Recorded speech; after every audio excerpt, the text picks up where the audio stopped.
दाखालि जोंहा आसामनि मिनिस्टारा मायाव फैबाय बर' साहित्य सभायाव नोंसोर मिडियायाव नुगोन फुटेजाव बुंबाय बर' जातिखौ गाहायाव बोख्लायनो हाला बिराद गोजौआव थांबाय बर' जातिया जोंहा आसामनि दैदेनगिरिया बुंदों होननानै आसामनि सासे मिनिस्टारा बुंफैबाय ओमफ्राय सानै बिराद गिदिर गिदिर नेताया थाब थाब थाब थाब थाब थाब खेबबाय खबबाय ओमफ्राय जाय रायजोआ रावबो खबाखैसै मिथिबाय ओमफ्राय सानथां ओरै रायलायदों आरो बुंदों खोमा माथो रावबो आखाइ खबासैलै निश्चय बुंदों मिडियायाव नाय नोंसोरो 118 बा 20 दिन प्रमद बर'आ बिटिसिनि चिफ जानानै थासिगोन बिनि उनाव आरो बे जायगायाव बिथाङा थानाय नंला दिनै बुरखाय जानानै EM होगोन हामानि होगोन लाखपति क्ररपति बानायगोन होननानै दिनै गोबां गावनि मेम्बार्सफोरखौ लानानै थांदोंमोन नाथाय बिथांमोना जेरै दोङो बिदिनो फैफिननांदों जाय एकर्ड खालामदों बे एकर्ड खालामनाय टीमनो 5 बोसोरनि थाखाय सरकार खालामनो दफायाव थानाय रादायफोरखौ मावफुंनो थाखाय 5 बोसोरनि थाखाय बे टीमनो 5 बोसोर स्कोप होनाय जायो बिथांमोनखौ दुखु होनाय जाया बाय इलेक्शनफ्राव फेजेननाय जाया बिथांमोनखौ मोनफ्रोमबो इलेक्शनाव देरहा होनानै दिनै सरकार खालामथारनो थाखाय 5 बोसोर बिथांमोननो सुबिदा होनाय जायो होननानै जों दिनै बयबो मिथिनो मोनदों जेब्ला जोङो गभर्नमेन्टखौ सेफाय नागिरदों सुइ होजोबबाय गभर्नमेन्टआ जोबनोसै अब्ला जायफोरा गभर्नमेन्ट सेफायनायनि पलिसिखौ लाबाय थादोंमोन बेनि गेजेराव आंबो सासे फिसा मानसि हिसाबै बाहागो लादोंमोन बाहागो लानायखौ नुनानै आसामनि देरसिन गिदिर हाई प्रफाइलनि लिडारा लेंहरनानै आंखौ बुंबाय बिक्रम 5 बोसोरखौ प्रमद बर'खौ गभर्नमेन्ट खालामनो हो नोंथांमोना बै समाव मिडियायाव बुंनायखौ आं नुखादों जाय हाई प्रफाइलनि दैदेनगिरिया थिनहरगोन लेंहरदोंमोन 5 बोसोरखौ सम हो एकर्डनि स्पिरिटखौ सन्मान होनानै बाराद्राय डिस्टार्ब खालामनाङा सिस्टेमनि खोथाखौ बुं नाथाय प्रमद बर'नि गभर्नमेन्टखौ सेफायनायनि पुलिसखौ दिनैनिफ्राय गार अब्ला जों रायज्लायनायनि गेजेरजों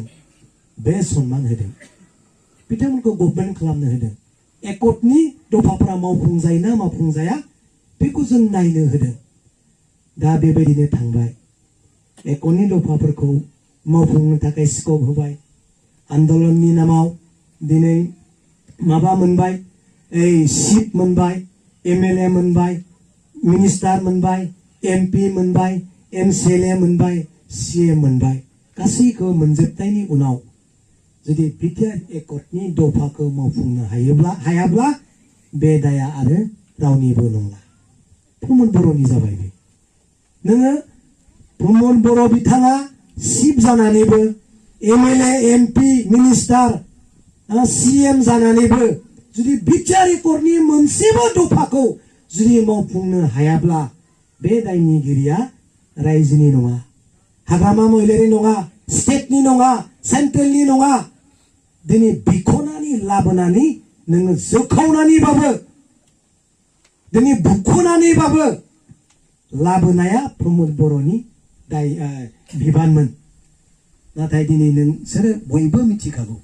एसेबां दुखु गोनां जारिमिन गावजों लोगोसे गावजों खाथियावनो जिरायफानानै सिगनेचार खालामनाय सागान होनाय रन्जन दैमारिखौ दिनै प्रमद बर'आ चिफ जानानैबो MLA थानानैबो मिनिस्टार थानानैबो MP थानानैबो दिनै जेबो उरलाबनो हायाखै जेबो खालामनो हायाखै प्रमद बर'आ दिनै दायनिगिरिया सोरनि हाग्रामाया दाय जागौमोन चिफ जानो मोनाबा हाग्रामाया दाय जागौमोन नों MP जानो मोनाबा हाग्रामा महिलारिया दाय जागौमोन नङा नङा लकसभायाव देरहानानै थांनो मोनाबा हाग्रामा महिलारिया दाय जागौमोन रायजो सभायाव देरहानो हायामोनब्ला हाग्रामा महिला बिथाङा दाय जागौमोन MLA आव BJP जों थाफानानै सरकार खालामनो मोनामोनब्ला हाग्रामा महिलारिया दाय जागौमोन मानो बिटिआर एकर्डनि दफाखौ मावफुङिनि जाफुङिनि दायनिगिरिया हाग्रामा महिलारिनि जाजोबगौमोन बेनिखाय दिनै बै दफाफोरा जाफुङिनि मोनसेनिबो दायनिगिरिया दिनै हाग्रामा नङा बेयाव प्रमद बर'आनो रायजोजों हिसाब बिजारो 400निबो बारा एनडिपिफोरा साख्रि मोनबाय आखाइ खबलाय मोजां खोनादो बे एकर्डनि गेजेरजोंनो एनडिपिनि नखरनि दैदेनगिरिफोरा भिक्टिम जानायफोरा मुंख्लंफोरा 5 लाख फैसा मोनबाय मोजां खोनादो दिनै जों दुखु मोननांगोन मिथिबाय नों नंखायाव बोरै आखाइ खबनो हायो ना नंखाय खोथायाव बोरै आखाइ खबनो हायो बे दिल्लीयाव दाखालि 15 नभेम्बराव जे मोनसे गिदिर प्रग्राम जाबाय बडलेण्ड महोत्सवआव बोरै नों आखाइ खबनो हायो बे नंखाय खोथायाव हा नरे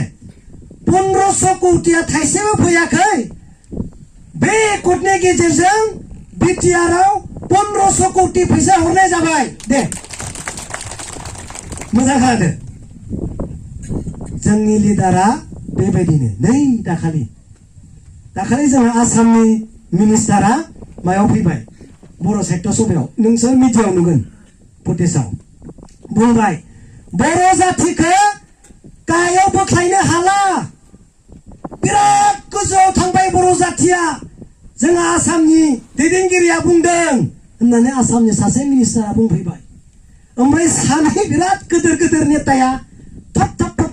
खेबबाय खबबाय ओमफ्राय जाय रायजोआ रावबो खबाखैसै मिथिबाय ओमफ्राय सानदों ओरै रायलायदों आरो बुंदों खोमा माथो रावबो आखाइ खबासैलै निश्चय बुंदों मिडियायाव नाय नोंसोरो नोङो बै दिल्लीयाव बासि मानसिखौ नोङो दिल्लीयाव आखाइ खबनो लाना थांबाय बेयावथ' जेनेरेल मानसि दङ ना नङा होमबा बिराद गोजौआव लाना थांबायनो जोंनि बर' जातिखौ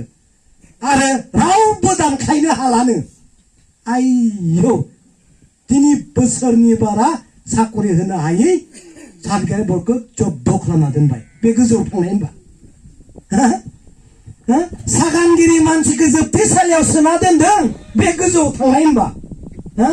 स्कुल कलेजखौ खुगाजों सरकारि खालामदों दाबो सरकारि खालामनो हायाखै बे गोजौआव थांनाय होनबा खुगाजों ओरैबायदि गोदै मिथिबाय नारनानैसो बुङो बेखौनो थाब खबदोंले सानै नुगोन नोंसोरो मिडियायाव मिथिबाय ओमफ्राय खबासै रायजोआ रावबो खबासै होमबा नाय जोंनि लिडारा बिदि जानाङा गोरोन्थिखौ गोरोन्थि बुं सोंनांगौमोन बेयाव मन्थ्रिफोर फैदों सोंनांगौमोन जोंनि बिटिआर एकर्डनि दफाफोरा मानो दिनैबो मोनसेबो जायाखैसै मानो सोङाखै दाया सोरनि बुं प्रमद बर' बिथाङा दाया सोरनि एकर्डआव थानाय दफाफ्रा मावफुंनो हायैनि दाया सोरनि सेन्ट्रेलनि स्टेटनि ना हाग्रामा महिलारिनि बुंना होदो रायजोनो नरे रायजोनो बुंना हो जे बिथांमोनानो जोंनि सरकारखौ प्रतारना खालामदों हिंसा खालामदों साकरि होनो हायि खालामदों फैसा हराखै सानजा सिमाखौ बारियाखै स्कुल कलेजफोरखौ सरकारि खालामाखै सेंग्रा सिख्लाखौ साख्रि होआखै आर्मि पुलिसाव एनडिपिफोरखौ सोख'नाखै बैसोरनो बै बिबारनि मानसिफ्रानो बुंलाय दानो रायजोफ्रा दोलो फैगोन ना फैया हाबनोनो हानाय नङा बुं नाथाय बियाब्ला नों बोरै मोननो होनायाथ' होखाया नों बिब्लासो जख्रबलायबासो नों मोनगोन दा नोङो जुदि बिनायाव मोजां बिनायाव होआब्ला नोङो नांदो नङा होमबा नांदो बुंदो रायजोनो खोन्थादो नों डायलग होबाय थायो जेबोआनो जाया दा बेनिखायनो धैर्य हमदो 118 to 20 दिन प्रमद बर'नि मासिया बेसेयावनो जोबनोसै सयजननि बारा देरहाया हिसाब खालामखानाय बे आंनि हिसाब नङा नैबे बिक्रमनि नङा इउपिपिएलनि सुप्रिम दैदेनगिरिनिनो हिसाब सयजननि बारा देरहाया होनना बिथांमोना हिसाब लादों इउपिपिएलआ हगारना हो मिथिबाय सयजननि बारा देरहाया होनदों आरो बे सयजनाबो